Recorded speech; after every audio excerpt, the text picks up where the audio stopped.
ఇవాళ ఈ తెలంగాణ రాష్ట్రానికి నరేంద్ర మోడీ ప్రధానమంత్రిగా 10 ఏళ్లు, పార్లమెంటు సభ్యుడిగా 5 ఏళ్లు నువ్వేం తీసుకొచ్చినావో ఈ ప్రజలకు సమాధానం చెప్పు.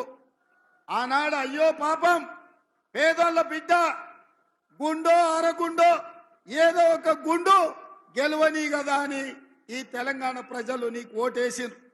మరి ఈ 5 ఏళ్లల్లా నిజామాబాద్ లో గుండు గాని, కరీంనగర్ లో ఉన్న అరగుండు గాని ఇవాళ తెలంగాణ రాష్ట్రానికి ఇచ్చింది లేదు, తెలంగాణ రాష్ట్రానికి తెచ్చింది లేదు.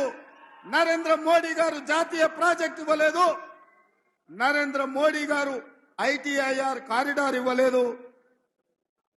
ఇవాళ ఈ తెలంగాణ రాష్ట్రానికి నరేంద్ర మోడీ భారతీయ జనతా పార్టీ ఇచ్చింది ఏంటంటే గాడిద గుడ్డి ఇచ్చిండ్రు.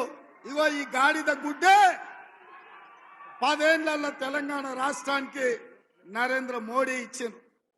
నేను ఇవాళ అడుగుతున్నా, మా సీనన్నని ఇట్లే పట్టుకోమంటున్నా. దీన్ని మాట్లాడినంతసేపు పట్టుకొని పేద ప్రజలకు తెలంగాణ సమాజానికి చూపించు.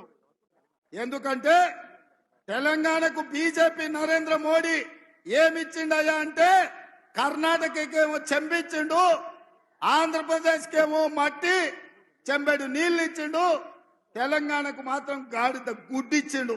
ఈ గాడిద గుడ్డిచ్చినందుకు గుండు అరగుండుకు ఓటేయాలనా నేను అడుగుతున్నా. ఈ తెలంగాణ రాష్ట్రాన్ని భారతీయ జనతా పార్టీ మాయ మాటలతోని అయ్యా నరేంద్ర మోడీ, అమిత్ షా గారు మీరు గుర్తు పెట్టుకోండి, 10 సంవత్సరాలు చంద్రశేఖర్ రావు ఇదే విధంగా ఏసీబీ అనో పోలీసులను విజిలెన్స్ అనో లేకపోతే ఇతర శాఖలను నన్ను వేధించిండు, నన్ను కేసులు పెట్టిండు, నన్ను అరెస్ట్ చేసిండు, నన్ను జైలుకు తోలిండు. చివరికి ఏమైంది?